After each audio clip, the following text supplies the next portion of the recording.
noite a todos, então, pelo convite. É um prazer estar aqui com vocês e com os colegas aqui de referência no mercado aqui. Então, vai ser um prazer estar com vocês, batendo esse papo aí hoje à noite. A ideia é conversar mesmo, tá, pessoal? A ideia é a gente bater um papo sobre como é o mercado para os profissionais de Big Data, chamados de arquiteto de dados, engenheiro de dados, ou Data Architect, Data Engineer. A gente vai comentar um pouco sobre isso, vamos tentar mostrar um pouco dos principais fundamentos que esses profissionais precisam dominar e habilidades e como o mercado está aquecido também. Por favor, alguém entrou com o microfone aberto aí? Por favor, mantenha desligado, por favor. Acho que é o Arthur. Obrigado. Então, a gente vai falar um pouco sobre isso, tá? Se quiserem enviar perguntas também, pessoal, vão enviando aqui no chat, a gente vai lendo aos poucos e todos os colegas aí vão falar um pouquinho, só vou dar uma introdução aqui e falar um pouquinho sobre o meu dia a dia também. Acho que o papel de um Data Architect, ou também chamado arquiteto de dados, que é o que eu faço no meu dia a dia, e às vezes esse perfil se mistura um pouco com o perfil de engenheiro de dados, ou também chamado de Data Engineer. Hoje em dia no mercado está cada vez mais ficando clara essa diferença entre os dois, mas a gente vai abordar um pouco isso aqui.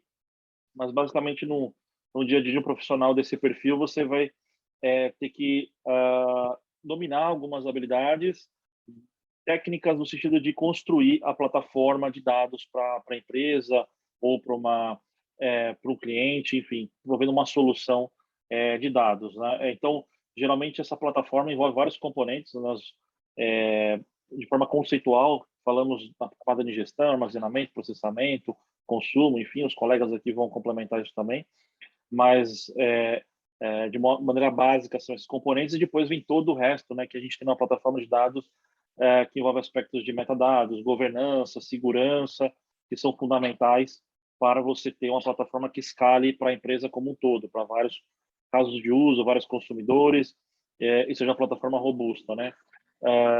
E é importante destacar também que hoje em dia praticamente todas os grandes projetos já também estão começando em nuvem, então isso é bem relevante. O skill de profissional de dados hoje em dia é difícil ele conseguir estar no mercado, digamos, na fronteira do conhecimento sem de fato dominar o conhecimento de nuvem. Então é um componente chave. Também a gente incorpora a nuvem, usa nos laboratórios, enfim, isso é bem relevante. E no dia a dia, basicamente, a gente busca entender as necessidades de negócio.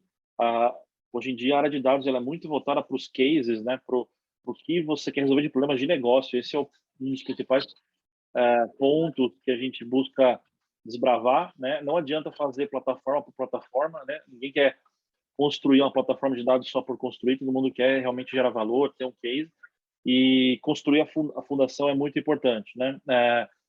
Mas sempre orientada ou começando por um case. Então, geralmente, a gente pensa muito assim. Eu busco orientar muito os nossos clientes, né? Eu trabalho na AWS, lidero o time de arquitetura de dados e analytics para a América Latina, e estou na AWS há 5 anos e ajudei mais de 20 clientes, ou seja, 20 projetos, né?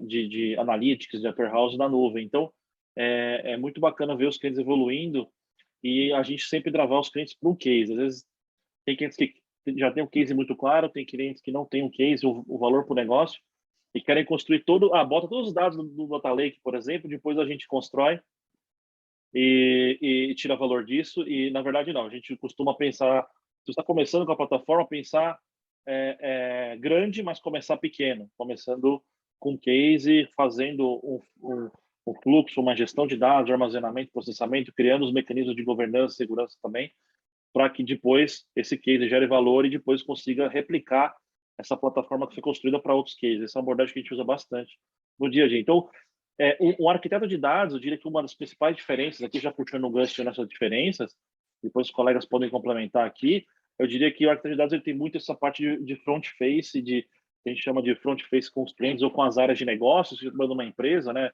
que não é fornecedora, como eu trabalho, mas dentro de uma empresa, de entender as demandas de negócio e conseguir já pensar em soluções e componentes de arquitetura que vão precisar para implementar ou entregar valor para aquela determinada solução. Então, e sempre usando os componentes de forma adequada para que não fiquem adicionar componente de arquitetura por tecnologia, né? Vou botar isso aqui porque é novo, porque é moderno. Não, eu não. Faz sentido você colocar porque você pensa no valor para o negócio. Redução de custo, escalabilidade, vai trazer uma funcionalidade que agrega valor para aquele caso de uso, enfim. Não é só tecnologia por tecnologia, né? Então, isso é bem importante. Isso agrega muito valor aí no dia a dia, nos projetos. Então, eu diria que uma das principais diferenças do arquiteto de dados ele está muito orientado a entender essas demandas e depois implementar. Eu acho que hoje em dia não tem muito mais espaço só para ficar no PowerPoint. Obviamente tem que fazer arquiteturas e desenhos, é muito importante para todo mundo entender conceitualmente as soluções, mas tem que também meter muito a mão na massa para conseguir entregar e saber o que está falando. Então, acho que hoje em dia tem essa grande diferença. Então, eu diria que esse é um dos principais aspectos que eu vejo como diferença do arquiteto para o engenheiro de dados. E padrões de arquitetura, enfim, isso eu acho que são coisas básicas que um arquiteto de dados deve dominar, tá? Eu não sei se os colegas aqui também concordam, eu vou compartilhar um pouco para não ficar só eu falando aqui. Fique à vontade de complementar aí, Dino. Faz sentido esses pontos? Tem algum outro ponto para complementar? A gente vai batendo um papo. Vamos lá, Samuel. Bom, primeiro eu queria agradecer a professora, né, a FIA, o Labidato pelo convite, né, de a gente estar trocando algumas ideias aqui sobre arquiteturas, papéis, né, de engenheiro, como isso, né, no final das contas, se conectam dentro de uma aplicação. Então, só me apresentando um pouquinho, eu sou professor do Labdata da FIA já desde a primeira turma que a gente começou a mapear, né, a turma de Big Data. Então, a gente passou por vários processos de mudanças mesmo, que eu acho que é super válido, principalmente pensando no mercado aquecido que a gente tem, né? Quando o Samuel estava falando, o pessoal começou no chat ali colocar um monte de vaga também que tem disponível, então isso é bom, porque a gente precisa desses profissionais de fato para a gente conseguir atingir os nossos objetivos, né? Então, eu trabalho numa startup hoje, faz 2 anos já que eu tô nela. Ela chama Beholder, tá? Só para dar um contexto para vocês entenderem um pouquinho, né, onde que essas áreas que a gente está discutindo hoje são extremamente importantes, né? E o objetivo dessa startup basicamente é mapear o mundo físico que existe dentro do setor de varejo, supermercados, farmácias e por aí vai, né, para o mundo digital através de uma plataforma de dados. Então, a gente faz isso através de sensores de internet das coisas, né, então câmera, sensor de temperatura e por aí vai, tá? E a gente pega toda essa informação, né, e dentro de uma arquitetura que a gente desenhou, a gente trabalha todos esses processos de gerenciar, de entender como esse dado deve ser armazenado para que as camadas, ou melhor dizendo, as equipes que vão consumir essas informações, de fato, tenham essa liberdade. Então, eu acho que faz todo sentido o que o Samuel comentou, que essa arquitetura ela tem que ser pensada em resolver um problema, né? Pode ser, não adianta a gente pensar numa arquitetura canhão que vai matar uma formiguinha, né? Então, a gente, de fato, tem que dimensionar muito bem as coisas, porque tudo tem custo, né? E quando a gente eleva esse custo para a nuvem, por mais que ainda seja barato, dependendo as tecnologias, a forma como a gente for implementar, isso acaba ficando mais caro, né? Então, tem muita coisa que dá para a gente ir alinhar e o papel do arquiteto, do engenheiro é entender bem essas tecnologias, né, para poder usufruir da melhor forma possível, né? E isso dentro do curso, né, ou dos cursos que o Labdata oferece, a gente sempre tenta trazer, né, essa arquitetura geral e como essas tecnologias elas vão se encaixando passo a passo à medida que o curso vai correndo, né? Então, a gente consegue traduzir isso de forma que o mercado procura para dentro dos cursos também e vice-versa, porque eu acho que é extremamente importante colher esse feedback tanto dos alunos como do mercado também para a gente poder evoluir, né? Acho que, por enquanto, é isso. Não sei se o Dani e o Lobas aí querem complementar Agora é a mais. vez do monstro sagrado, professor Daniel Castro, Jedi, o Jedi. O Samuel esqueceu de falar que ele é o top da Amazon, não é isso? É o galã da verdade, América faltou. Latina, faz doutorado na FEA, esqueceu de falar tanta coisa. Não é isso? É o pai da Sarinha. Sim, pai da Sarinha. Também estou desde a primeira turma aqui, né, professora? Também tá. Desde O a Dino primeira aí, turma. batendo pedra, né? Também estamos batendo pedra aí de novo. Legal, muito bacana também. Prazer aí. Aconteceu uma coisa muito engraçada, pessoal, na primeira turma, Dino. Era a primeira turma do MBA Big Data e primeira aula, aula 1. Aí senta eu e o Samuel para bolar a aula, né? Primeiro senta 2 os pianos para montar a aula, fizemos uma aula muito boa, só que ninguém entendeu nada. Aquela aula de Vazed, não é isso? Aí, mas todo mundo gostou muito. Nossa, aula 1, que legal. Nossa, que, né? Aí ficamos eu e ele lá, parou a aula, um olhou para a cara do outro, Samuel, só eu e você entendemos a aula. Aí o que nós fizemos? Rasgamos toda a ementa e começamos tudo de novo. E é assim que é o nosso DNA, como o professor Dino falou, a gente muda o curso todo ano. O Daniel me conhece bem de perto, a gente muda toda hora, toda semana, está programado. Se aparecer uma tecnologia mais nova, algo mais legal, então a gente sempre assim, a gente entrega pelo menos o que vendeu, a gente já muda, já faz diferente, né? Então a gente está sempre pensando nisso, o que o profissional de fato precisa, porque no final do dia o que interessa é que vocês têm que saber usar as ferramentas de ponta que está acontecendo. Não dá para ser engessado, né? Big Data não é Big Mac, que é engessadinho, né? 2 hambúrgueres, alface, queijo, molho especial, cebola, flix, um pouco de linho. Não é assim. Big Data é mudança em tempo real, né, Jim? Lá em tempo real vai mudando e vai acontecendo, como o Samuel falou, Total, é tecnologia. Total. E nuvem também não é para amador, como o Dino falou, se errar, você derrete $50 mil numa errada, não é assim. Você tem que saber usar uma nuvem, não é, Samuel? Tem que saber o que você quer, porque a primeira coisa que tem que colocar é o cartão de crédito. Esse que é o ponto. E a partir daí, o problema é teu. A Amazon vai ficar assim, ó. Não é assim. Tem que saber fazer. Então, assim, sim, tem que saber, Big Data não é para amador, não é Big Mac, tá certo? Então, tá bom. Agora vamos falar com a nossa, o reverencio, minha celebridade aí, que só não é meu sócio porque não quer. Professor Daniel Castro, a palavra está com você. Obrigado, professora. Bom, eu tive o prazer, né? Acho que aprendi muito, tanto com o professor Samuel quanto com o professor Dino. São referências minhas, né? Então, vira e mexe, surge alguma dúvida, eu acabo perguntando para eles, eu falo, como é que vocês trataram isso, já pegaram esse problema? Então, vira e mexe, eu estou tirando dúvidas com eles até hoje, né? Então, é muito bacana e é um prazer estar compartilhando esse momento com vocês aqui, com você, professor, e com o Lovas também. Então, é muito gratificante. Bom, acho que o papel do engenheiro de dados, né? O que significa isso com relação ao negócio? Eu acho que o engenheiro de dados está muito ali na arte ali de capturar, armazenar e processar um grande volume de dados, pegando ali os 3 principais vezes, na minha opinião, né? Que é volume, velocidade e variedade. Então, acho que você conseguir capturar, armazenar e processar não é simples, né? Tem todo um conceito por trás disso. Então, se você pega a essência, né, de paralelismo, particionamento, eu não vou entrar muito, prometo não entrar muito no técnico aqui, isso faz toda a diferença, né, na escolha da ferramenta que você vai usar. O arquiteto, ele vai ter uma visão macro ali de todo o problema, de toda a solução, e vai encaixar a melhor ferramenta para resolver aquela questão.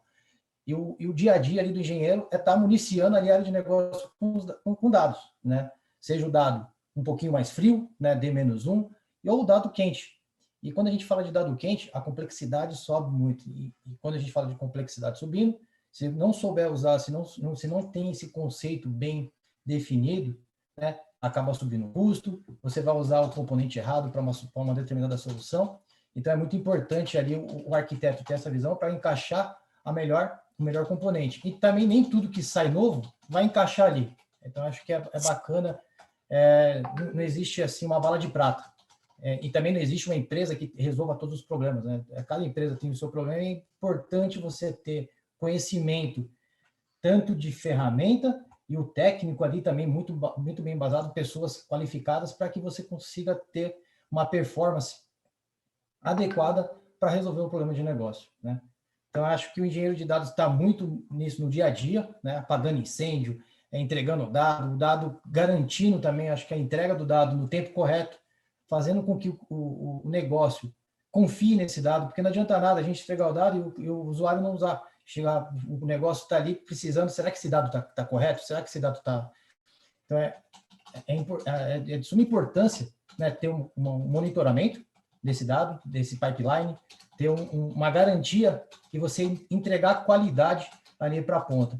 Então, acho que essas são algumas missões ali que o engenheiro, tanto o arquiteto em conjunto, tem muito, muito nisso, né? Algo também que eu acho muito bacana é a parte de governança, que não adianta nada a gente pegar ali, ter um data lake, quebrar os silos e jogar dentro do data lake. E como é que a gente acha os dados lá depois? Como é que a gente cruza tudo com tudo e gera valor, né, com os dados? Então, é muito importante você já pensar e ter um mindset de quando criar um data lake, pensar muito na governança. Como é que você vai guardar, qual que é a frequência de atualização daquele dado, como é que ele transaciona. É muito importante também esse contato com tecnologia.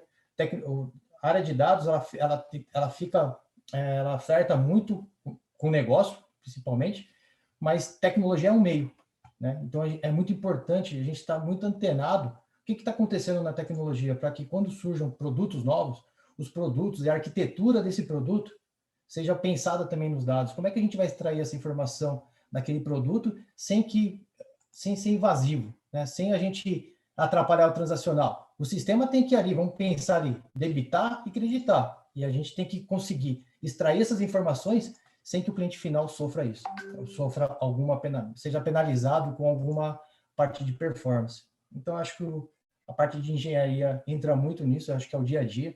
É muito bacana você conseguir extrair valor do dado quando você vai enriquecendo ele, quando você cria lá, junta NoSQL, junta com os dados do Lake, prepara toda uma plataforma e que aquele dado chega pronto para o consumo lá para um vendedor de uma loja, né? Todo enriquecido. Você sabe quem é que é o cliente, se é casado, se é solteiro.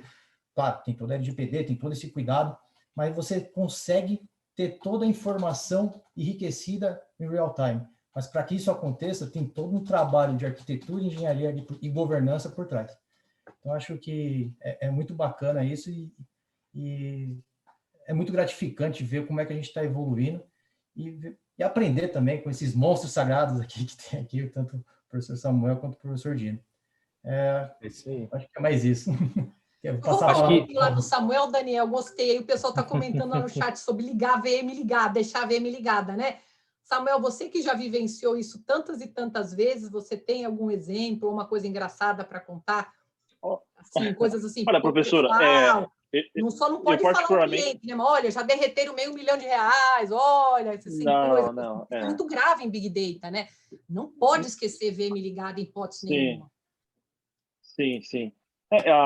As próprias nuvens em si, elas têm vários mecanismos para ajudar as pessoas, os clientes, a não desperdiçarem recursos, não deixarem máquinas ligadas ociosas e tudo mais. Mas depende de cada um fazer a ação para ver, né, para desligar, enfim, seja qual nuvem for, né?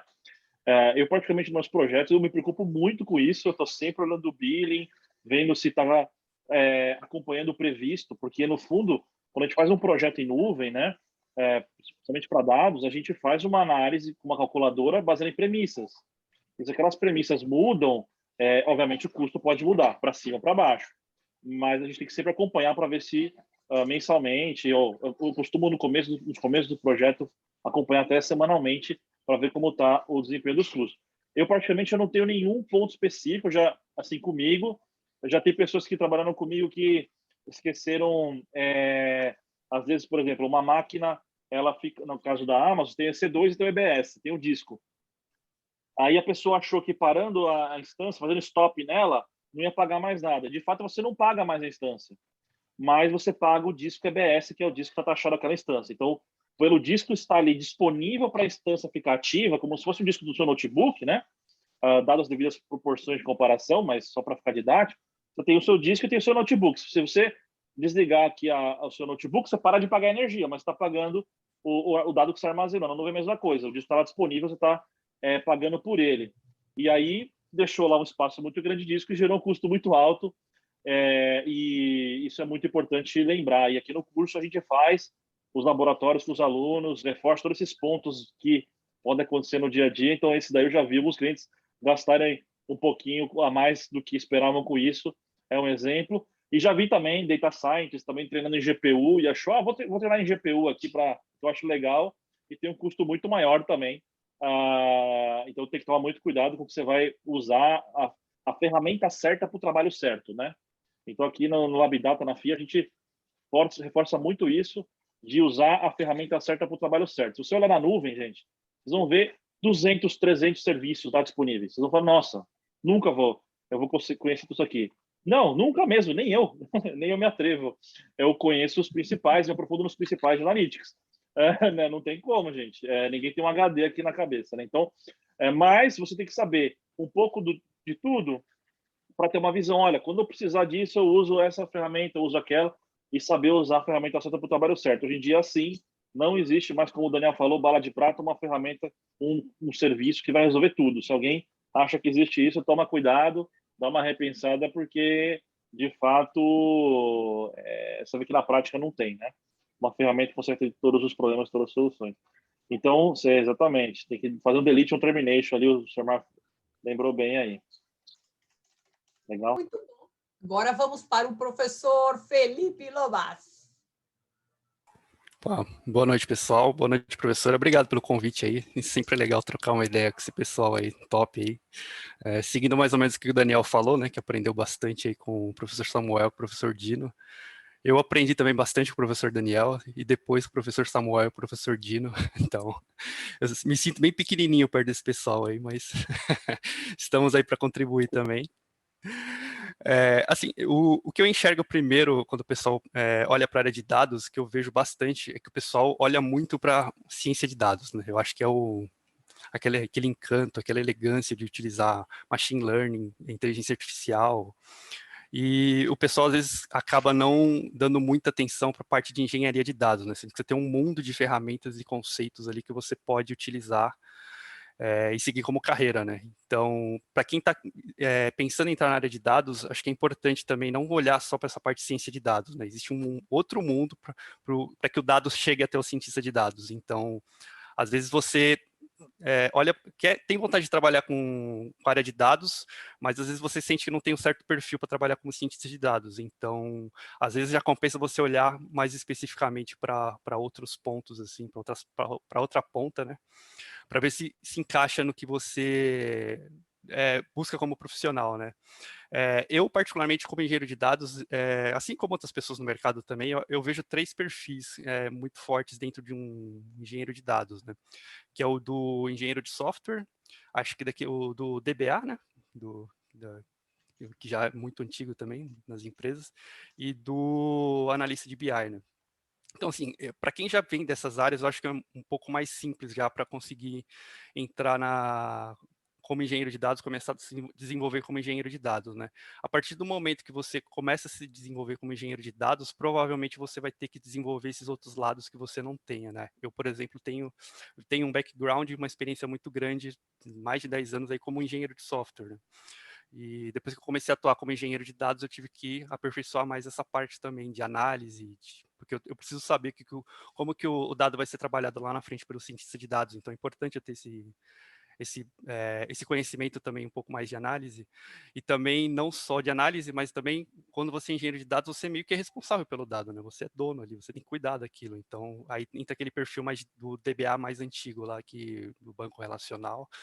E claro que não tem só banco relacional, tem um monte de tipos de maneiras de você armazenar dados, não só armazenar também, a parte de processamento do dado também é muito importante, né? Por isso que vem aí o perfil do engenheiro de software, né? Então você, além todo aquele conhecimento que a gente tem lá, que vem da ciência da computação, lá de escolher melhores algoritmos, melhores estruturas de dados, isso é muito importante na hora de você, a hora que você vai transformar dados, você vai tirar dados de um lado e transportar para outro, para você aplicar bem as regras de negócio. Então, assim, são acho que 3 perfis assim que você precisa pensar em se desenvolver, né? Você não precisa chegar como engenheiro de dados na primeira experiência já dominando os 3 perfis, nem como cientista de dados você precisa dominar tudo também, você vai se desenvolver com o tempo, mas é importante você ter isso em mente, que você precisa mais ou menos desses perfis para se desenvolver, né?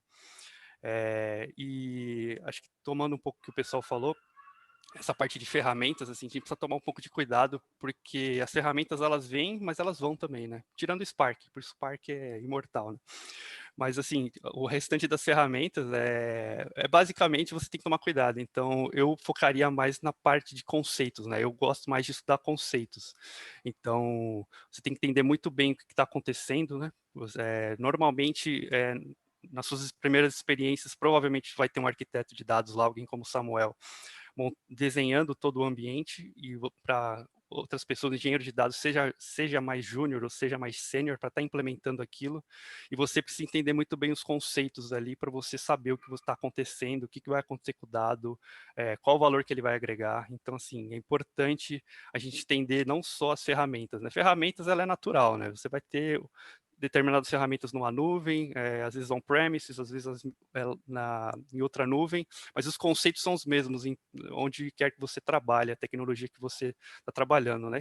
Com exceção um pouco do Spark, né? Porque o Spark é uma ferramenta que a gente não sabe muito bem o que acontece, mas é meio imortal, assim, e é uma ferramenta muito boa, assim, não tem que questionar, né? Spark e Python, né, Lobo? É. O Python também é imortal. É que o Python ainda tem uma certa concorrência ali com Java e com Scala, né? Mas o Spark funciona nas três. Então, assim, eu vejo o Spark, assim, quando a gente começa a entender bem a arquitetura por trás do que está acontecendo, né? A gente tem que tomar um cuidado também quando a gente começa a usar Spark, que o SQL dele engana um pouco, né? Porque ele parece que é um banco relacional ali, mas quando você começa a entender a arquitetura do que está acontecendo por baixo dos panos, não é bem assim, não é tão tranquilo assim. Então, você precisa, por isso que é legal você se desenvolver, às vezes fazer um curso como da professora aqui, porque com o Samuel lá ou com o Dino já você vai ter um conhecimento do que está acontecendo por baixo dos panos para simplesmente você conseguir entender o SQL que você está aplicando ali, né? Não é aquela coisa que está aparecendo ali tão simples. O Spark vai fazer um monte de coisa para você por baixo dos planos ali que, se você fosse implementar você mesmo como programador, de distribuição do dado, de processamento em paralelo, então, assim, é uma ferramenta muito boa mesmo, mas precisa entender como ela funciona, né? Então, acho que, basicamente, é o que eu penso aí como nessa parte de engenharia de dados aí. Lobos, eu acho que bateu um pouquinho também com o que o Rafael falou, né? Se ele deve se aprimorar numa tecnologia standalone de Big Data ou ir direto para umas tecnologias de nuvem, né?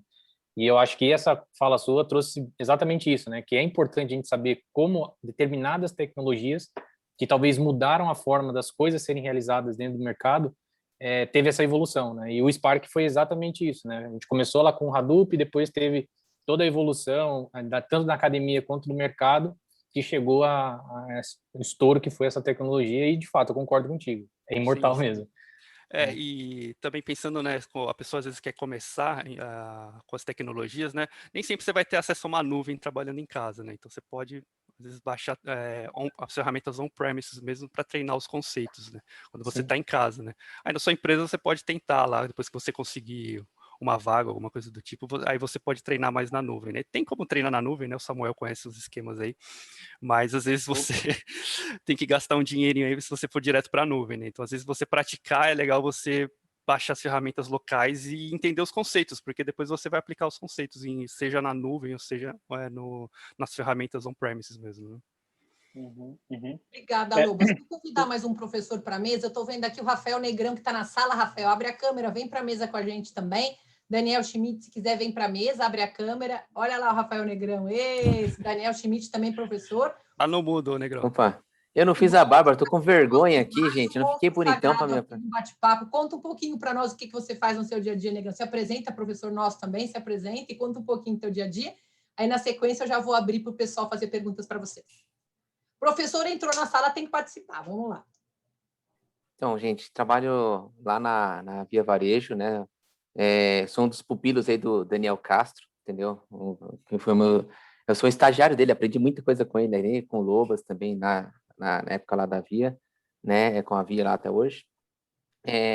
Eu concordo muito com o que o Lobas acabou comentando aí, referente a... Só que você fez o após Big Data, foi o aluno premiado, que ganhou mais prêmio de melhor TCC, aluno revelação, e hoje é professor nosso, não é verdade ou não? Não é só isso, né? Sim, não é verdade, Daniel? Aluno revelação, aí tirou 10 em tudo, top das galáxias. E o mais humilde também, né, professora? E o mais humilde, isso aí, competindo com o Daniel Schmidt também, que é uma humildade. Vamos lá. Então, ele é um monstro sagrado também. Vamos lá. Eu gosto muito das colocações que o Lobas acabou colocando. Eu até aumento um pouquinho mais. Eu acho que um engenheiro de dados hoje acaba sendo... Não deixa de ser um engenheiro de software. Na realidade, ele vai ser uma soma, é uma das disciplinas mais legais, porque você acaba tendo uma soma, tanto desde quem vem daquele mundo estatístico, né, que acaba tendo um conhecimento lá que vem da parte matemática, né, como aquele cara que vem de banco de dados com o velho bom BI da história, né, conhecendo as estratégias de modelagem de dados, e junta essa galera toda que vem do mundo de engenharia de software, né? Então você acaba tendo esses pilares de conhecimento, né? Então acaba sendo uma soma de dessas disciplinas. E uma das coisas que a gente percebe é a oportunidade. É muito comum quem navega de braçada é quando você consegue juntar as três coisas. Quando você junta estatística, conhecendo todos os conhecimentos estatísticos, mas conhecendo todas as boas práticas no que diz respeito à modelagem no mundo BI, porque fez muitas coisas bacanas que o pessoal faz lá com Star Schema, com Snowflake e tal, que o pessoal faz coisas muito bonitas lá, coisas legais. E juntando conhecimento de engenharia de software, você voa. Você tem a oportunidade de criar soluções, tanto no aspecto de você impactar o transacional da companhia, fazendo parte de você fazer aqueles controles de fraude para ver se eu posso continuar com aquele assunto, não posso, ou seja, estou impactando lá dentro do transacional, como também num processo analítico para conseguir enxergar oportunidades de ganhos e economias para dentro da empresa. Então, essa é um pouquinho das coisas. E lá na Via a gente faz tudo isso, né? Lá na Via o pessoal lá acaba juntando um pouco dessa brincadeira toda, entendeu? E é isso. Tem vaga na Via? Tem vaga? Estão Tem contratando? vaga demais, tem vaga demais. Vamos ver se eu só não consigo puxar o Daniel de volta para lá, tá muito chefe, Nem entendeu? eu estou conseguindo, tá difícil. Entendeu? Agora, Entendeu? professor Daniel, que bom que você está aqui. Entrou na sala, tem que falar. Professor Daniel, que bom que o senhor está aqui. Conta um pouquinho para nós o que você faz no seu trabalho, por favor. Também não é premiado ainda porque o diploma não saiu, mas certamente será também o aluno mais premiado aí do MBA. Boa noite, pessoal. É um grande prazer estar aqui junto com vocês, com monstros sagrados aí da área, né? Aprendi muito com vocês aí, o Daniel, o Samuel, né? Meu irmão aí de referência na área, sempre me conduzindo, me levando os pontos importantes para poder seguir na área, né? O Lobas também foi um grande parceiro de trabalho, né? O Felipe Negrão, grande profissional aí, hoje como professor na FIA também é referência na área, né? Então, a gente está cercado por grandes referências aqui da área, e isso é muito importante para a gente conseguir agregar conhecimento e experiências de mercado, isso é muito importante, porque muitas empresas hoje não têm a noção do que se trata um data lake, de um big data, querem ter aquele ecossistema sem saber o valor do que ele tem, né? Por questão de hoje que está na moda, todo mundo quer que todo mundo está fazendo projeto, então muitas empresas não têm o valor disso tudo, né? Hoje a RD, estou atuando lá como engenheiro de dados, né? A gente está construindo o Data Lake do zero, a gente trabalhou junto com o time de profissional da AWS, né?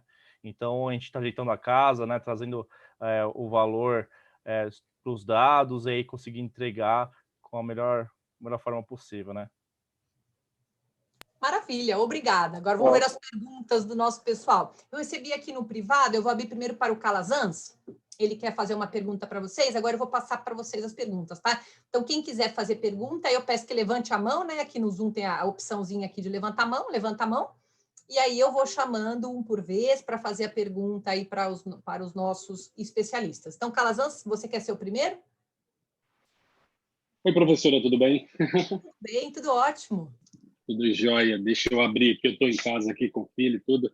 Até te pedir, tive o prazer de trabalhar com o Samuel quando ele ainda era do Itaú, é uma grande referência, grande profissional, professor e sem sombra de dúvidas, aí é indiscutível a capacidade e o talento do Samuel. E, bom, eu trabalhava na IBM, agora assumi o desafio de trabalhar no Next, que é o Banco Digital do Bradesco, e a gente sabe que em instituições financeiras você tem que ter um controle um pouco mais acurado dos dados, tem toda a parte de governança. Mas eu queria ouvir um pouco da opinião deles, o que eles acham de, lógico, tendo cuidado com questões de LGPD, PCI e outros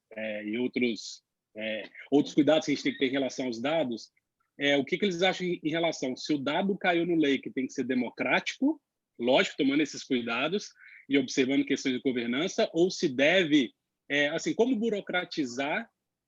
governar sem burocratizar, e porque a gente tem algumas questões lá no banco que quem fornece o acesso ao dado no lake é o dono do dado da área de negócio. E aí, alguns chamam de data steward, outros chamam a gente chama de RDO, mas eu queria ver a opinião deles, do que eles têm visto no mercado, se o dado caiu no lake tem que ser democrático, tomando os cuidados em relação ao LGPD, PCI e outras regulamentações que a gente tem que tomar cuidado, ou se, assim, literalmente, caiu no lake, tem que ser democrático, ou como engessar, como governar sem burocratizar. Queria ver um pouco a opinião dele sobre isso. Caiu na rede é peixe, né? Caiu na rede é peixe. Quem quer falar primeiro? Samuel, vamos lá. Obrigado, professora. Obrigado, Carlos, aí pela participação aí. Você é fera aí também. Prazer ver você aqui. E antes de responder, só complementando o Daniel aí também. É muito bacana ver ele na área evoluindo. E lá na RD também tem aqui outra pessoa aqui da AWS, o Kelvin também, outra pessoa de referência ali. É um cara que só tira 2 certificações por mês, professora, só isso só, tá? Tem todas as certificações da Amazon, o Kelvin aí, é um monstro também. Quem quiser depois falar com ele ali, Kelvin Pompeu, também tá ajudando o Daniel lá na RD, lá no Construtor Data Lake lá. Mas bacana ver vocês aí, pessoal de peso aí. Acho que a internet aqui hoje está fazendo download pesado dessa live aqui, professora. O negócio tá bacana. Então, assim, essa parte de... vamos separar um pouco os tópicos, tá? E, por favor, aí, o pessoal da banca aí, tá? Outros colegas aí, fiquem à vontade de complementar, mas eu gosto de separar um pouco os tópicos apesar de estar bastante relacionado, mas só para separar um pouco as dimensões, LGPD, de governança de dados, de segurança, de democratização. Eu acho que, obviamente, um influencia no outro, mas dá para trabalhar eles em partes, tá? Primeiro, vamos falar um pouco de LGPD, porque é um tema muito em pauta, né? E principalmente na indústria financeira, as outras também se aplica em todas, mas na indústria financeira isso está bastante em pauta e vem o aspecto de o que eu preciso fazer no meu data lake, na plataforma de dados, para atender LGPD. Essa é uma pergunta que nenhum arquiteto nem engenheiro de dados vão conseguir responder, porque isso depende de um advogado. Simplesmente por isso, tá? Você precisa saber o que de fato a sua empresa precisa para legalmente atender os requisitos da LGPD. Então, eu gosto de reforçar bastante isso, porque muitas vezes o mercado em geral pensa em soluções, né, em requisitos que podem existir na LGPD, anonimização de dados, enfim, sem saber de fato quais dados precisam mascarar. Então, essa é a primeira pergunta, né? Quais dados eu preciso anonimizar, mascarar, seja qual for o método, para atender a LGPD? Quais dados são sensíveis? É o e-mail, é o CPF, é o nome, enfim, isso é importante estar bem definido. E isso daí geralmente é um aspecto legal e o time de legal, né, de advogados da empresa geralmente vai avaliar. Dado que você sabe o que você tem que fazer de mascaramento e anonimização para atender LGPD, aí sim nós vamos pensar na solução. Então, acho que esse é o primeiro passo, né? E aí as soluções têm várias abordagens e, na minha opinião, as empresas têm que pensar bastante sobre isso e pensar isso de preferência no início dos projetos, porque senão depois gera muito retrabalho, reprocessamento para implementar. Às vezes acontece, mas é importante pensar isso logo no início. E é algo que às vezes não é tão intuitivo para as empresas pensarem. Por exemplo, se você precisar anonimizar o dado, você pode ter uma estratégia de anonimizar na escrita o dado. E muitas empresas buscam fazer isso. Eu vou escrever o dado com um hash, eu vou substituir lá o nome, ou o e-mail, ou o CPF por um hash. Mas esse hash não pode ser simplesmente aleatório, ele tem que ser consistente. Porque eu vou precisar saber, por exemplo, que o indivíduo, né, o cliente X, ele é o mesmo cliente X na tabela A e na tabela B. E se eu não souber que eles são os mesmos, eu não consigo, como data scientist, como analista de dados, eu não consigo fazer esse cruzamento de dados. Então, o engenheiro e o arquiteto de dados tem que pensar em gerar essa consistência nesse mascaramento, nessa anonimização, que pode ser na escrita ou na leitura. Se você fizer na escrita, você consegue fazer isso sempre que o dado vai sendo carregado por data lake numa camada antes de carregar o data lake, numa camada que a gente chama de masking zone ou landing zone, isolada, e depois mascar os dados nas outras camadas. Ou fazer esse mascaramento na leitura, na hora que alguém lê, a pessoa que está consultando vai ler o dado mascarado e outra pessoa não. Mas isso depende de tecnologia e você tem que escolher bem a tecnologia e isso pode dar limitações também para você e limitar as tecnologias, né? Então, eu não vejo a segurança, hoje em dia a segurança, né, e a governança e mascaramento, ela não tem que ser pensada só para deixar as coisas 100% seguras, ela tem que ser pensada para o negócio. Se você deixar tudo 100% seguro, é só não dar acesso para ninguém, pronto, está 100% seguro, mas ninguém trabalha, ninguém agrega valor para a empresa, né? Então, a segurança tem que ser super importante. A gente fala, né, job zero, né, é prioridade zero a segurança, mas máxima, mas ela tem que ser pensada para viabilizar as atividades do dia a dia na empresa, etc. Tá? E aí, obviamente, isso permeia todo o aspecto de governança de dados, que envolve coletar métricas de dados, saber quantas linhas você está ingerindo de uma tabela, saber quantos nulos tem, métricas básicas de qualidade de dados que muitas são negligenciadas e que precisam estar presentes também no dia a dia, coisas básicas para governança.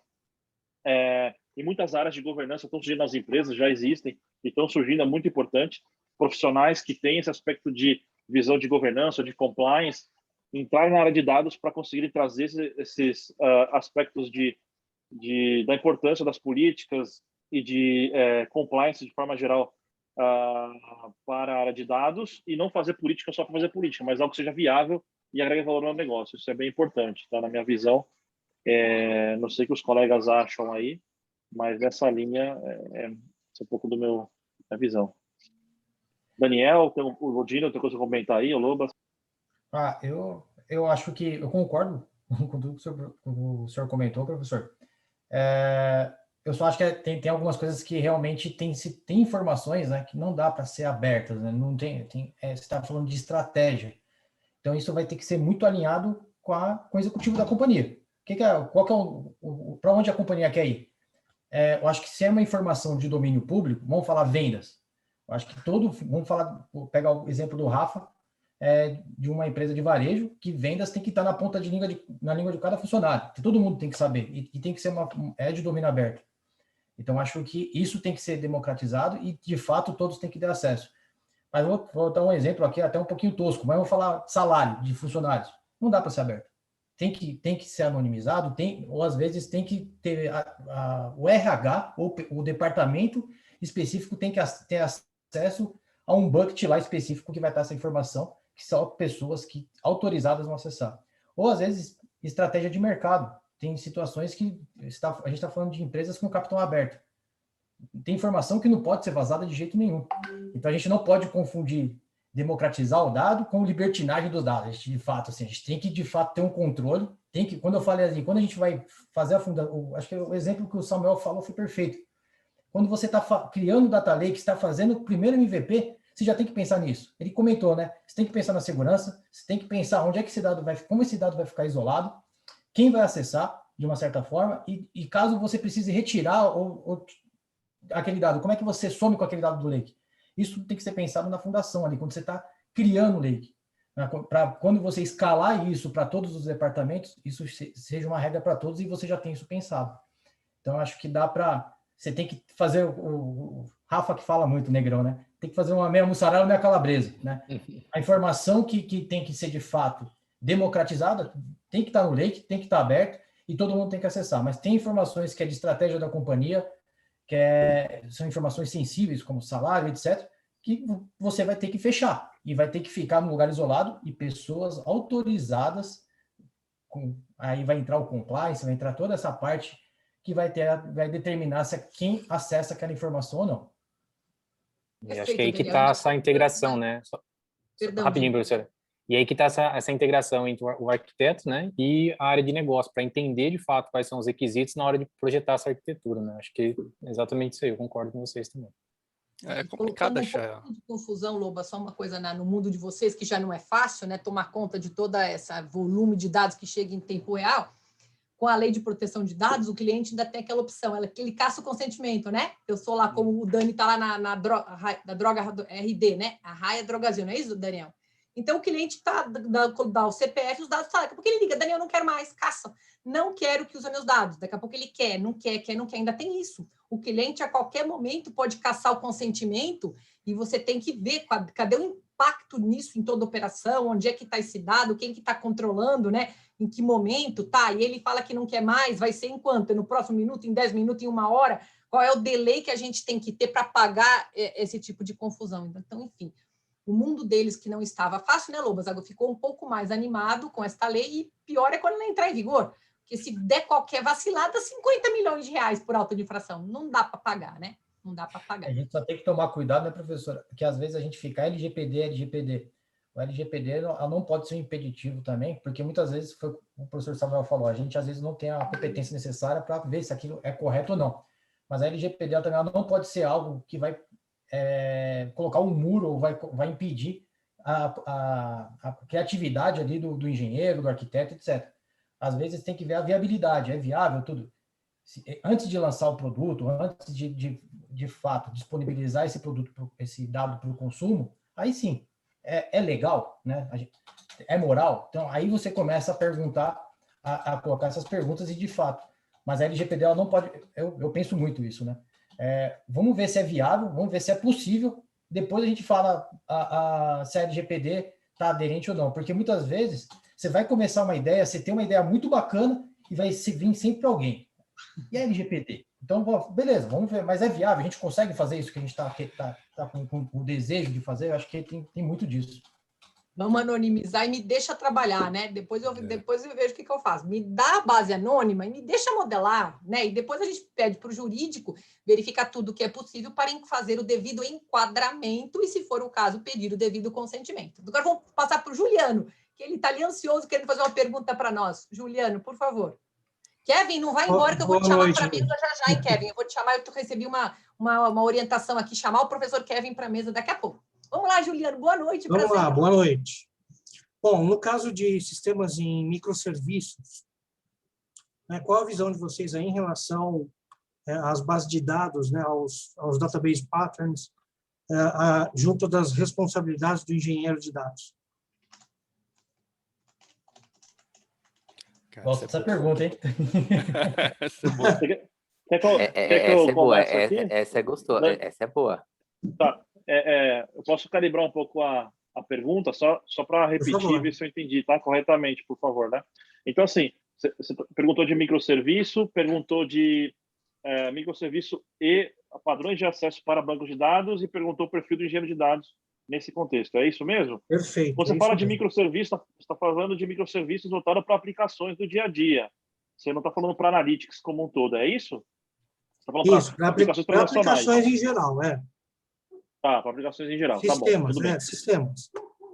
Tá, beleza. Porque é importante também dar uma diferença aqui. Essa pergunta é boa porque a gente vai puxar esse gancho, tá? Aí vem um pouco no que o Rafael Negrão falou, né? De todo data engineer, engenheiro de dados, é um pouco software engineer. Mas nesse aspecto de microserviço, a gente vai ter uma aplicação genérica ou uma aplicação para um uso bem específico da empresa. Essa aplicação, obviamente, ela tem padrões para acessar banco de dados, ela vai ter um banco de dados relacional, NoSQL ali para armazenar os seus metadados, enfim, ter as suas transações lá controladas, etc. Isso daí é muito papel de um time voltado para engenharia de software, para um time que vai desenvolver a aplicação, tá? Quando nós falamos do mundo de analytics, data lake, big data, nós vamos trabalhar com esses dados que são gerados nessa camada. Nós não necessariamente vamos desenhar essa camada. Nós vamos trabalhar, uma vez que você gerou o dado, como é que a gente extrai esse dado daí, ou como é que você entrega o dado para a gente, que é o mundo ideal, e aí a gente segue para o Data Lake e sai processando. Então, o engenheiro de dados, ele está nessa fronteira. O software, depois que o dado já é gerado, como ele vai ser entregue, capturado, e ali avança para uma plataforma de analytics, Data Lake, enfim.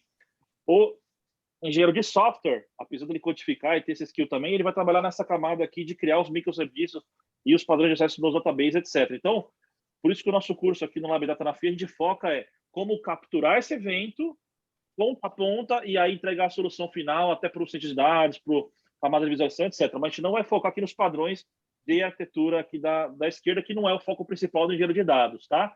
A gente pode comentar de padrões de microserviço de forma geral, porque a gente também usa conceitos de microserviço também nos projetos de analytics, mas a gente adapta um pouco, não é exatamente como é usado lá nas aplicações tradicionais, tá? A gente vai falar de microserviço para fazer, por exemplo, uma predição, um microserviço para fazer uma transformação num dado, a gente vai usar NoSQL, a gente usa NoSQL também para ajudar as aplicações ou para ajudar tanto de analytics quanto operacional, mas a gente foca mais os bancos de dados de NoSQL voltados para analytics, como, por exemplo, HBase, Cassandra, DynamoDB, Elasticsearch, Neptune para grafo e por aí vai. Tá? A gente não vai focar em bancos de dados relacionais, a gente passa por cima, mas porque o dia a dia não exige isso. Não sei se os colegas têm alguma outra coisa a complementar. Mas só...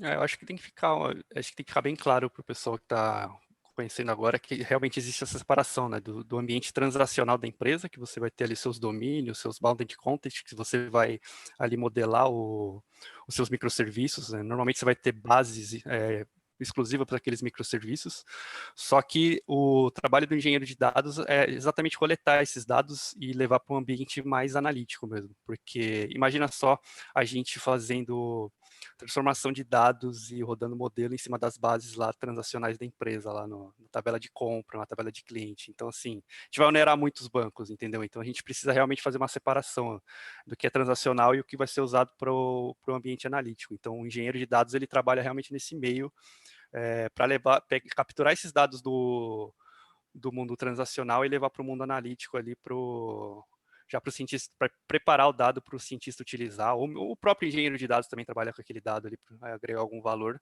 mas você tem que tomar muito cuidado em a gente não utilizar dado transacional como analítico, entendeu? Perfeito. No caso do enriquecimento de dados, ainda mais hoje com a LGPD, né, o quanto que isso é afetado pela LGPD, se essa anonimização ela tira o valor do resultado de um modelo, por exemplo?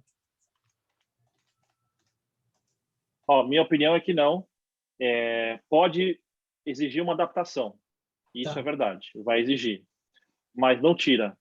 Porque, por exemplo, vou dar o exemplo do meu dia a dia, tá? Eu já implementei projetos de Data Lake nos últimos 2 anos e de 10 que eu implementei, 4 a gente colocou mascaramento na escrita. A gente desenvolveu um framework, começou comigo esse projeto lá de AWS, hoje em dia já é um projeto global, mas é um framework de mascaramento de dados. Então a ideia é o quê? Na escrita, tá? Você tem outras abordagens também, não é a única. Mas a ideia é gerar um mascaramento consistente. Então, se você é um indivíduo, por exemplo, com CPF, vamos colocar um exemplo aqui, tá?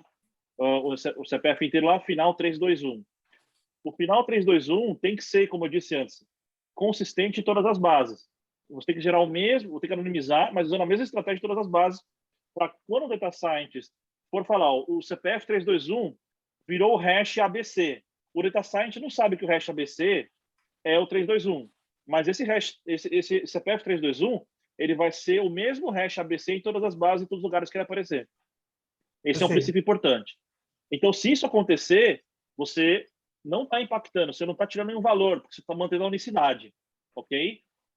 Em algumas outras situações, que é o mais importante, em algumas outras situações, como, por exemplo, eu vou mascarar o endereço, já é um pouco mais delicado, porque você pode querer aproveitar algumas partes do endereço, o número, se a pessoa mora em uma determinada região ou não, etc. Então, você pode substituir isso por geolocalização, em vez de ficar provendo endereço para a pessoa.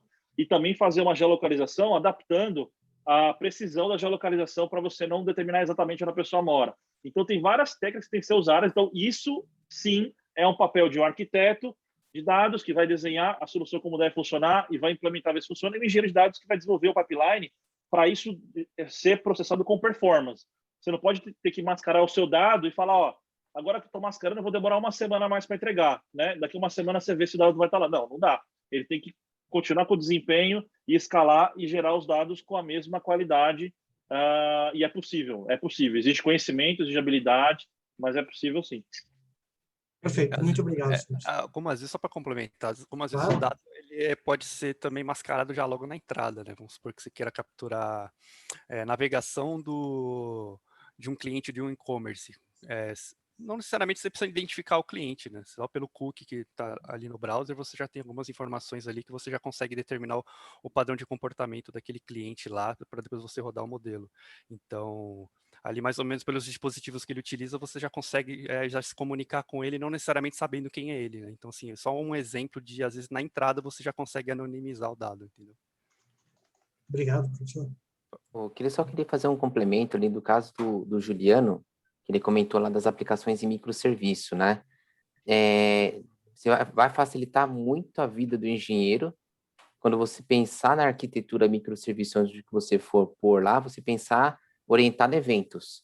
Não deixar acoplamento forte entre microserviços. Vamos supor que você coloca um Kafka no meio lá dentro para você poder expor os eventos do microserviço e em um microserviço plugar em outro microserviço trabalhando com barramento de eventos. Então, isso vai deixar a vida do engenheiro mais fácil. E quando você tem aqueles grandes monolitos para você trabalhar também, né, que é normal, né? Você pega uma empresa grande, você tem um sistema legado grande ali, você colocar uma arquitetura de eventos, mas também no banco, você poder escutar os eventos de CDC, né, aquele Change Data Capture do banco, para você poder também puxar os dados, então você vai deixar a vida do engenheiro de dados um pouco mais... Esse é o jeito mais obstrusivo, eu não gosto tanto, porque você tem que acabar replicando a regra de negócio das tabelas no lado do Lake, né? Mas quando você pega o objeto coeso, todo bonitão lá dentro do barramento de eventos, fica mais gostoso de trabalhar, você vai deixar a vida mais fácil, tá? Uma coisa que eu acho que vale também, Juliana, pensar quando você está criando um microserviço, isso é algo que eu penso assim, não sei se o pessoal compartilha, mas eu evito fazer, tipo, tem as ingestões dos relacionais, que está tudo na caixinha, tudo certinho. Mas por que eu falo que eu evito? A gente vai ter só essa visão. Quando a gente está trabalhando com o evento, a gente tá vendo algo que não deu certo, que não entrou no sistema. E a gente vai ter e se a gente tem nesse evento, se foi para o sistema, se foi com sucesso ou não, a gente consegue replicar a visão do banco de dados. Mas quando a gente está olhando só o banco de dados, a gente está vendo aquilo que o sistema permite que a gente veja. Quando a gente está olhando o evento, a gente vai ver alguma coisa que não caiu na regra e não entrou no banco. E aí sim a gente começa a municiar tanto os nossos DAs quanto o negócio com mais informação. Por que a gente está perdendo uma determinada venda? Por que a gente está perdendo uma determinada transação? Porque existe aquilo que foi com sucesso, o Insert Update, o CDC é muito bacana, mas eu também falo que não é uma bala de prata, né? A gente não pode só olhar ele, porque existe também as tentativas, e existe também o pessoal que não conseguiu nem tentar. Então, está ali, de fato, vendo um evento. Então, quando você cria um SDK, pensando a nível de aplicativo, vamos falar do Next, por exemplo. Quem é que está logado ali, mas ele não conseguiu fazer uma ação e você pega aquele evento que ele não conseguiu, que não chegou no microserviço. Então, você percebe que você aumenta mais o escopo, né, de ataque, assim, e é mais informação que você está tendo para, às vezes, criar vamos pegar ali o Next, um exemplo X, que tentou fazer um Pix, mas ele nem chegou no microserviço. Aí já pensou você pegar essa informação que tem um usuário seu tentando fazer um Pix, não está conseguindo, você está guardando isso, e você cria um outro... Aí você pega esse analítico, né? Esse evento que você só não usa para analítico, mas você você intriga ele um outro evento, que é criar uma operação para atender todo mundo que não está conseguindo fazer um Pix. E chegar para aquele cliente de fato e falar, você tentou fazer um Pix? Tenta agora, que agora já resolveu.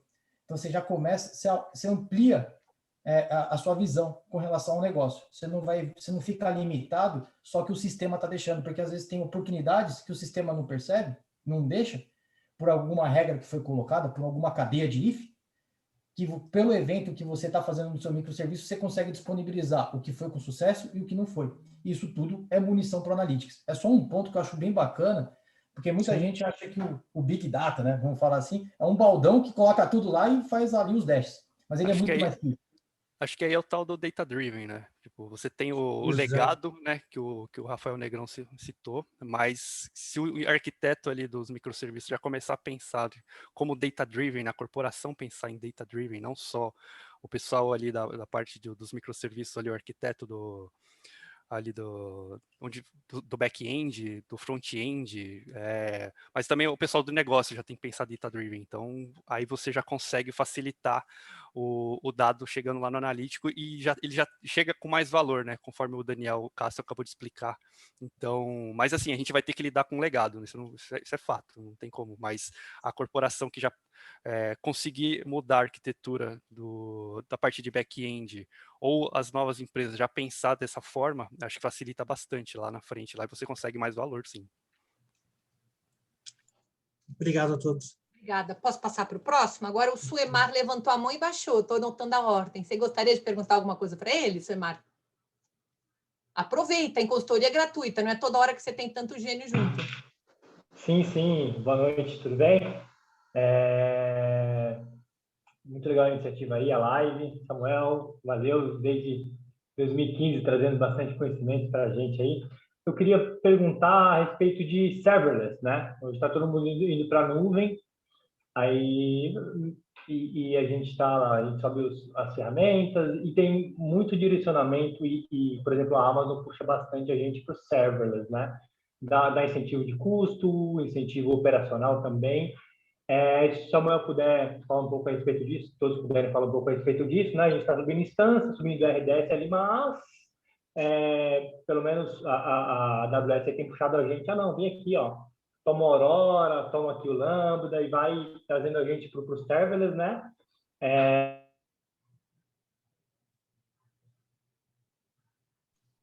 Ele Essa congelou no tendência que você está finalzinho. uma realidade aí para a gente, por favor. Legal. Legal. Capturei aqui, senhor Marco. Obrigado aí, prazer ter ver você aí participando com a gente aqui. De fato, a abordagem serverless, assim como os colegas comentaram, a arquitetura orientada a evento é uma tendência e uma coisa leva a outra para você realmente tirar o proveito mais proveito da arquitetura serverless. O ideal é você usar a abordagem event-driven, ou seja, uma arquitetura orientada a evento. E uma arquitetura orientada a evento começa a exigir que a aplicação, o sistema de origem também seja orientado aos eventos. Não necessariamente, tá? Você pode deixar só a sua arquitetura de Data Lake Analytics orientada a eventos, se você quiser, mas se tudo for orientado a evento, fica muito mais fácil. Como o Daniel comentou, o Lobas também, eu trago bastante isso em aula, né? Pensar data-driven e ser uma empresa data-driven não é só pegar lá e colocar um monte de data scientists, né? Pegar lá um monte de professora Alessandra aqui, estatística, data science, botar lá e acabou. Só a professora Alessandra resolve. Não vai dar, né, professora? Então, tem que ter lá o Samuel, o Rafael Negrão, o Lobas, o Dino, né? Que vão ajudar a construir toda a plataforma e escalar. Então, eu brinco um pouco disso. Então, o ideal para uma empresa data-driven é que ela pensa nos dados ponta a ponta, desde quando ela vai construir um sistema até quando ela está consumindo lá, montando um modelo com data science, botando um modelo lá de fraude, enfim, produção. E então, a arquitetura event-driven é o ideal e que as empresas estão buscando como um todo, e não é fácil se adaptar a essa nova realidade. Infelizmente, tem startups até começando com a abordagem de gravar tudo em banco e faz um CDC, como o Daniel falou e o Rafael Negrão, mas não acabam fazendo um esforcinho, às vezes pequeno, ali para fazer abordagem event-driven. E aí realmente tirar valor do serverless em larga escala.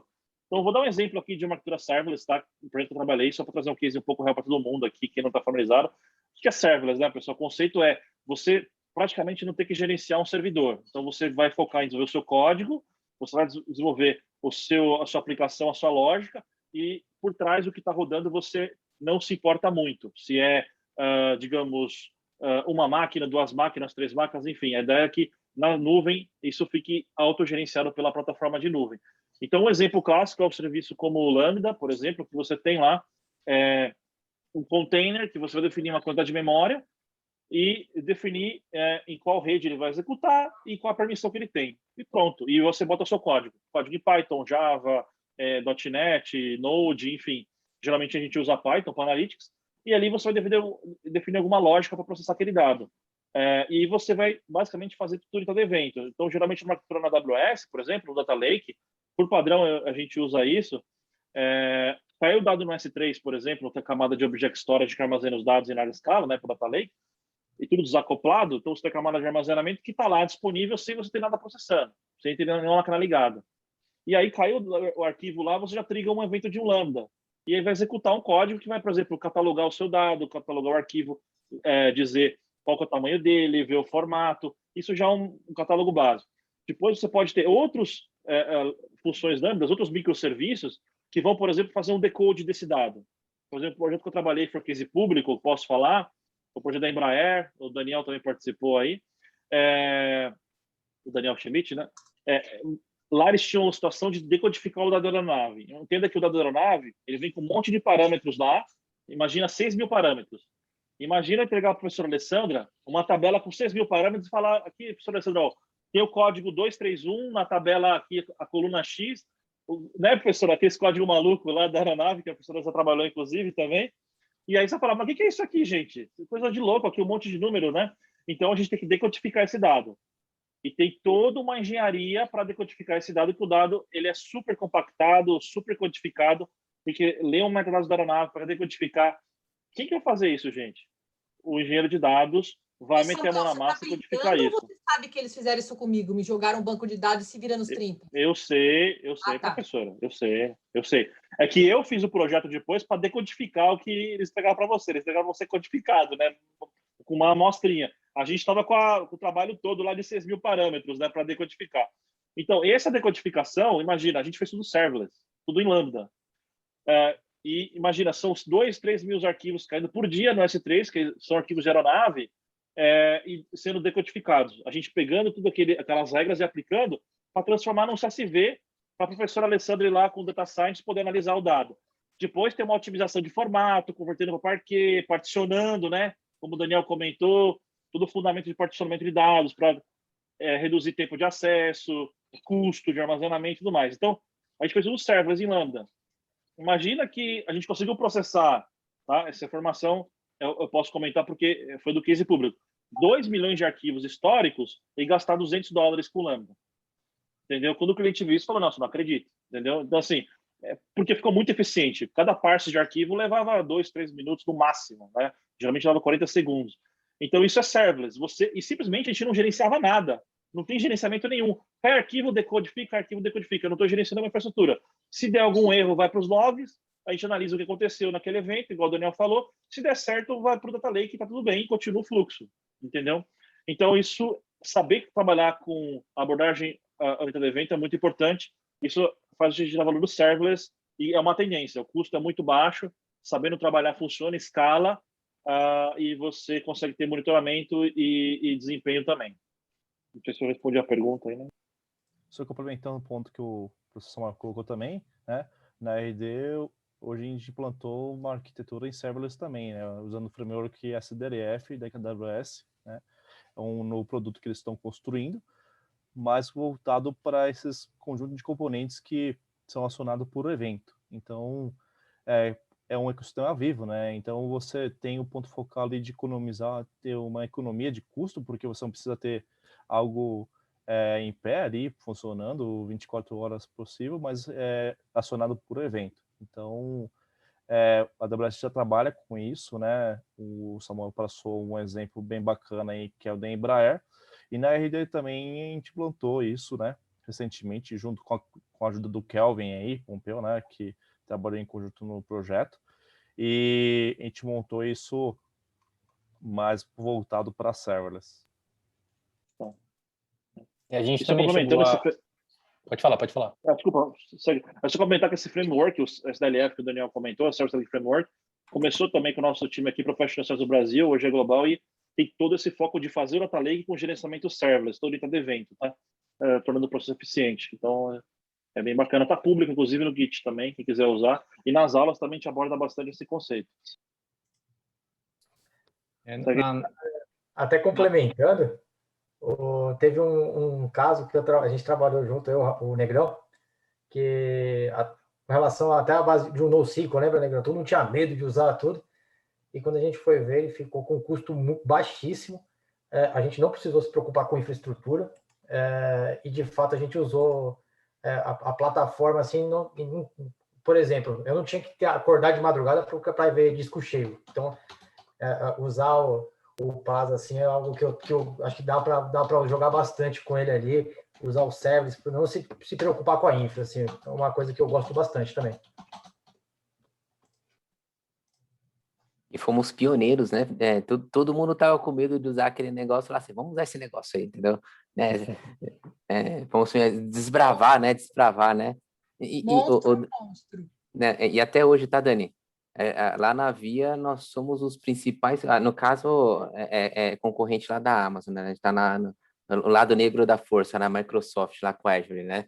Não, mas assim, a gente acaba usando pesadamente lá essa questão de PaaS, né? E é pioneiro. Eu acho que uma provocação que eu acho que é importante, né? E aí o professor Samuel pode ajudar, quando usar, que eu acho que esse é um ponto que acaba sendo uma confusão para o pessoal, né? Quando usar, no nosso caso, Azure, né? Functions ou AKS? Acho que é uma das provocações, né? Quando usar quando usar outro. No caso lá da Microsoft, eles falam que é um número de requisições. Eu não sei se a mesma coisa acaba sendo no caso da Amazon. Sim. Não necessariamente. No fundo, vai depender muito de como a sua aplicação está processando, né? Se você entender, por exemplo, que todo o serviço serverless, por exemplo, como o Lambda na AWS, você tem uma quantidade de memória, você tem um tempo de processamento. Ele vai estar 15 minutos. Você tem um tempo também, um determinado tamanho de disco, 512 megabytes. Então, tem alguns limites que não tem muito o que você fazer, né? Então, ele vai ter até, se eu não me engano, agora de memória, se eu não me engano, ele chega a 5, 3, da 3, você subir para 5 GB, tá, para subir, tem esses limites, né, de tamanho, tempo, etc. Então, dado isso, sim, você pode realmente falar, vou para outra coisa. Obviamente, se a gente está falando de aquisições, o Lambda, você escalar assim, alguns milhares a milhares de aquisições, já usei ele com 10 mil requisições simultâneas, mas se você estiver falando de, sei lá, milhões de requisições simultâneas, ok, aí pode ser uma trigger para você partir para um Kubernetes ou um container, mas em geral tem essas outras dimensões de limitações que também tem que ser pensadas, tá? Deixa eu responder. Cara, eu tenho que falar para a Via ir para a AWS, porque né, acho que a conta vai ficar mais barata. Não, é porque no caso a gente conversa. É porque no caso, eu acho que essas questões de cloud são bem legais, porque no caso da Microsoft, se você estourar o número de requisições, a conta fica cara. A própria Microsoft fala assim, cara, vai para o Kubernetes.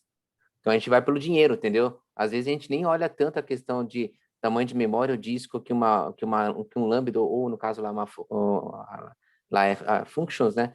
Mas olha pelo número de requisições. Se você estourar o número de requisições, a conta fica cara. Então você vai para o outro porque o negócio fica melhor, entendeu? Pelo menos lá acontece isso. No Lambda não tem um limite, uma trigger, você fala assim, ó, chega até tanto, acima de tanto fica mais caro. Ele não tem essa... Ele é o preço padrão, você vai pagar por milissegundo processado. Então tá bom demais esse negócio, né? AWS, né, Samuel? AWS. A AWS, né? A AWS tá mais legal aí. Que junta a Microsoft, o Daniel não tá lá, nem vou falar nada que vai acontecer, nem vou falar que vai cair. Tá bom, tá tudo certo. Próximo Black Friday cai. Então, não faz isso não, eu tô lá, não pode deixar cair não. Enquanto, mas até o Black Friday não sei não, vão te levar. Agora, a Yara estava fazendo uma pergunta. Yara, você ainda quer perguntar ou já desistiu? Yara estava com a mão levantada, levantou, desistiu? Então, tá bom. Rafael. O Rafael também levantou a mão e desistiu. Rafael, cadê você? Estava com a mãozinha levantada. Rafael? Só para agradecer aí. Obrigado aí, pessoal, pela resposta. Valeu, obrigado mesmo. Responderam. Obrigada a você. Tudo aí. Obrigado. Rafael? Acho que já deu enfiada no assunto, mas vou dar só uma reforçada. O Daniel Castro estava falando sobre consultar os dados direto da fonte, e eu já tive um exemplo bem legal com isso, onde o time de dados ajudou o time de software a identificar coisas que a gente não estava conseguindo ver nos relatórios que a gente estava mandando por Kibana, porque justamente a gente pegava somente o que a aplicação gerava depois de tratado. E eles, como eles interceptavam as coisas que a gente rodava de rotinas direto no banco, eles conseguiram melhorar, tipo assim, performance de uma forma absurda na nossa aplicação. Então, acho que esse casamento entre os dois times também tem que existir, né? Eu acho que ambos os times têm que saber que um podem contar com o outro. É muito importante, assim, um ponto bem legal que eu achei do papo aí. Obrigada, Rafael. Obrigada. Agora eu vou convidar também para compor a mesa o Kelvin Pompeu. Kelvin, professor Kelvin, que ainda não está no Labdata, mas estará em breve. Kelvin, por favor, se desejar, venha compor a mesa conosco. Você também é um super professor. É também um monstro sagrado do Big Data. Se quiser, fica o convite aí. Olha, Kelvin! Não, que isso. Oh, que isso. Muito obrigado por estar aqui. De Big Data, por favor. Seja um prazer estar conosco, viu? É um prazer estar com você aqui. Acho que tá claro. Aí. Isso. Eu tirei aqui. Primeiramente, assim, obrigado pela... A blusa com a parede, com a cortina, adorei já de você, Kelvin. Ainda combinou comigo. Combinado, viu, Samuel? Samuel combina comigo. Samuel, tá por fora. Muito prazer te conhecer. Prazer conhecer todos vocês, professora também. Eu tô no quarto aqui da minha irmã aqui, só porque faz menos barulho aqui, mas o papo tá super interessante aqui, bem bacana mesmo, e é um prazer estar aqui com vocês. Só me apresentando rapidamente, né? Eu trabalho hoje como arquiteto de dados aqui na AWS, tenho ajudado alguns clientes, como o Daniel mencionou lá na RD e outros também. Então, ajudo os clientes na jornada de dados, de analytics, e também como o Samuel comentou, né? Tem algumas certificações da AWS, Hortonworks, também tem ajudado o pessoal também a tirar essas certificações, fiz alguns treinamentos, tanto em empresas onde eu já trabalhei, quanto também em outras faculdades assim. Então, estou aqui também, se precisar, estou à disposição. Preciso, é que eu estou sem agenda, mas vamos falar semana que vem, com certeza, Kelvin. Que bom, que bom. Muito prazer, que bom você estar conosco aqui. Quem mais vai perguntar alguma coisa para o pessoal, ou querem compor, falar alguma coisa para agregar? Alguém mais quer falar alguma coisa? O pessoal está quietinho aí? Alex Vale, Jéssica, Ana Castro, como é que vocês estão? Querem falar alguma coisa? Só complementar um ponto que o Rafael falou, hoje a grande parte das empresas está no impasse, né, de dados ficar junto com tecnologia ficar apartado. E eu tenho uma opinião, né, que eu acho que tem que andar junto, que foi muito o que o Rafael comentou, concordo muito com ele, porque é o que eu falo, tecnologia é um meio. Hoje a gente tem clouds aí que acabam nos suportando e a gente acaba usando de fato o máximo que o dado pode dar. Então, acho que eu sou uma empresa financeira, então eu vou focar ali no negócio e vou usar os dados e toda a tecnologia que a cloud ou o que a tecnologia nos proporciona para fazer isso. Então, de fato, acho que tem que andar muito junto, tanto a arquitetura de software quanto a arquitetura de dados, e os engenheiros e os devs têm que estar ali com uma comunicação muito afiado, muito alinhado, para que o produto e o que sai ali no final pelo engenheiro de software, saia de fato pensando em dados, data-driven mesmo. Acho que é bem legal isso. Hoje tem muito impasse, eu vejo muitas empresas que ficam, vamos criar uma diretoria, aí fica num vale, né? Não é nem negócio e nem tecnologia. Ou às vezes fica em tecnologia, às vezes fica muito técnico e o negócio fica carente. Acho que tem que andar junto ali mesmo. Fazer uma carreira em W, né, professor Daniel? Conhecer muito tecnologia, mas também navegar por outros mares, porque senão você perde grandes oportunidades. Última pergunta, já está dando o nosso horário, está dando já perto de 8h30. Mais alguém quer fazer alguma coisa para os nossos super talentos? Não? Professora Alessandra, acho que dá para fazer uma provocação aqui, entendeu? Uma outra que dá bastante... como é a nossa camada de serviço para poder entregar dados. Se nós, de fato, conhecemos os nossos usuários que consomem os dados. Porque, às vezes, a gente pensa de chegar só no lake e tal, né? E aí, muita gente acaba pecando porque não conhece os seus usuários e quais são as ferramentas que ele trabalha para poder chegar e fazer o consumo dos dados. E aí, eu acho que vale a pena escutar um pouco a experiência dessa galera aí de como que fizemos todo o nosso trabalho bonitão, processamos, enriquecemos, chegamos a modelos tal, e lá na ponta, né? Como que todo mundo está... Às vezes nós temos um cara que quer um Excel para poder chegar no modelo multidimensional, para poder chegar, para poder acessar o que nós trabalhamos em dados, o outro acaba querendo uma camada de visualização com um Tableau ou um Power BI, e escutar um pouco deles aí que, né, nessa brincadeira, acho que falamos do processamento, depois não falamos do final lá, né? Da parte de como eu vou apresentar esse dado, né? Porque ele tem que cacarejar esse negócio, né? Porque senão ele tem que vender, né? Temos que vender, a melhor forma de vender o nosso trabalho, né? E é super importante como que te entrega, né? Negrão. O Samuel e o Daniel Castro são sempre promovidos de lobo, né? Além deles fazerem bem feito, eles, né, deixam tudo dourado, assim, um projeto maravilhoso. Então, quem quer comentar o que eu posso comentar com o exemplo que a gente tem, né? Eu acho que meio que vai juntar um pouquinho tudo que a gente conversou de serverless, funções, e eu acho que é importante, né? Então, lá na Beholder, como é que a gente faz esse mapeamento né, desse mundo físico? A gente tem câmeras alocadas nos supermercados, lojas, etc. A gente tira essa foto é salva no S3 e starta o Lambda. Todo o pré-processamento que é feito dentro dessa esteira, né, de preparar o dado para que a gente consiga desenvolver os algoritmos de visão computacional, de deep learning e por aí vai, é preparado dessa forma. Então, no final dessa esteira, a gente tem alguns scripts que automaticamente, quando novos dados chegam, eles startam a criação desses novos modelos que vão ser implementados dentro de uma API REST que vai ser consumida pelos serviços internos que a gente tem. Então, todo esse processo, né, de captura, de ingestão, de pré-processamento, processamento de fato, no caso nosso aqui de imagens, né, acontece dentro dessa etapa, que depois a gente disponibiliza essas imagens pós-processadas, digamos assim, para os cientistas de fato consumirem e trabalharem em cima da modelagem. Tá? Então, é bem interessante, sim, esse percurso. Acho que foi uma boa pergunta nesse sentido, Rafael. Pelo menos do meu lado é assim que a gente está fazendo. Bom, na RD eu posso compartilhar uma experiência que, como está em desenvolvimento, está em construção, a área de negócio não tem o skill necessário para conseguir consumir os dados diretamente em cloud. Então, é um grande dilema que passamos na fase inicial da construção de um data lake, porque é a forma que você vai fornecer esses dados, né? Então, pensando em cloud aí, você pode construir uma sandbox com toda a infraestrutura completa lá para você conseguir fazer exploração e análise desses dados, né? Utilizando notebooks e tudo mais. Mas se a área de negócio não tivesse skill, né? Fica um pouco dificultado essa interação. Então, é importante que a área de negócio tenha essa adequação dessa cultura junto com a área de dados, né? Aí comentaram se o dado tá no data lake está democratizado. Tem muitos não.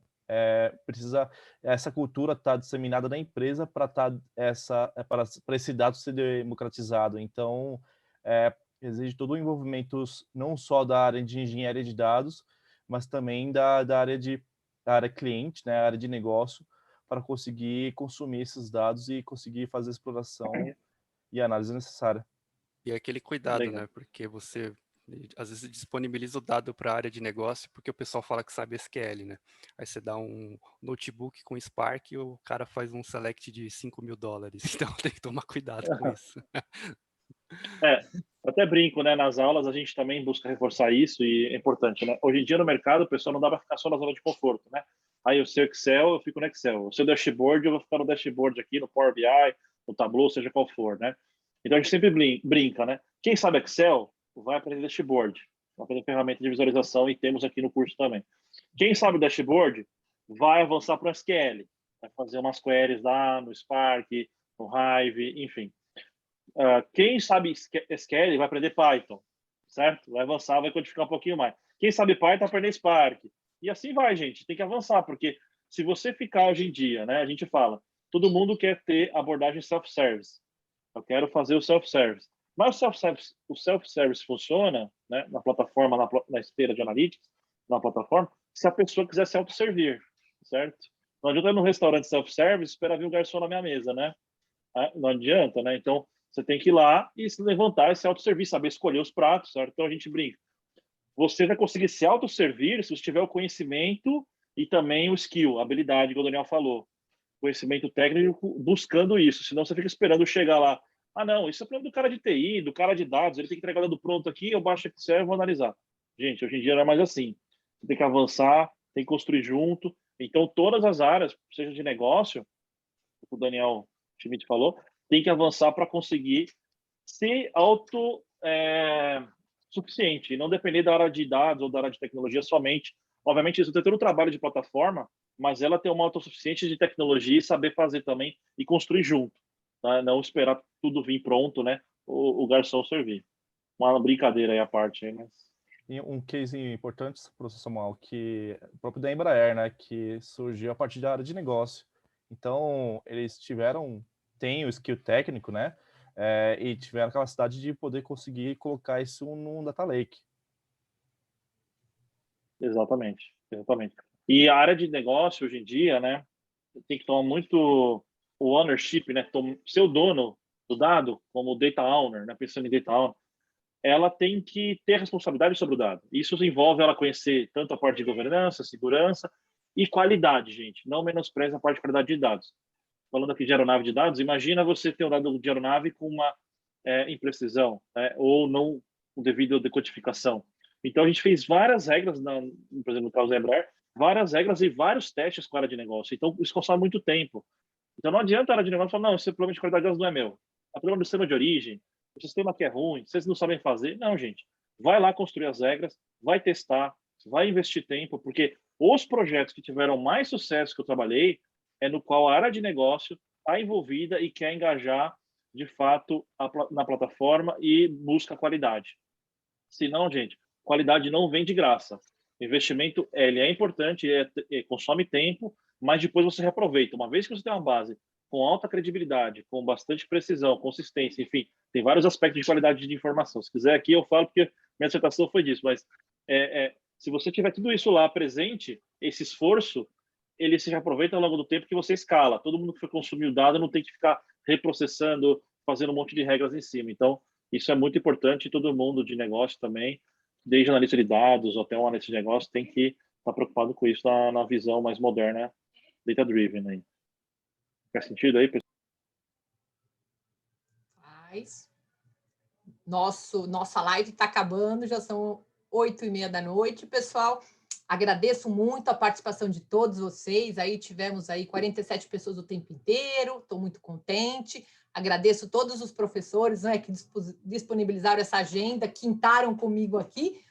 Eu vou disponibilizar, isso está gravado, tá bem? Segunda-feira vai estar no canal do YouTube do Labdata. Quem quiser reassistir, vale muito a pena. Eu vou ter um evento de Analytics dentro em breve. Dá uma olhada lá no meu LinkedIn.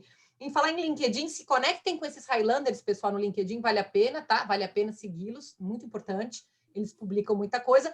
Eu também, no meu LinkedIn, sempre faço maratonas valendo bolsa de pós-MBA para estudar com essas feras de mercado, tá? Todos eles ministram aula, tanto na pós de Big Data, como no MBA Big Data, e o Rafael Negrão, além, vai dar aula na pós dentro em breve, ele está pilotando agora um curso de curta duração de Spark, né, Rafael? Está pilotando o curso, está indo super bem. Enfim, muito obrigada, pessoal. Tenham uma boa noite. Até o próximo evento nosso. Tchau, tchau, pessoal. Tchau, tchau.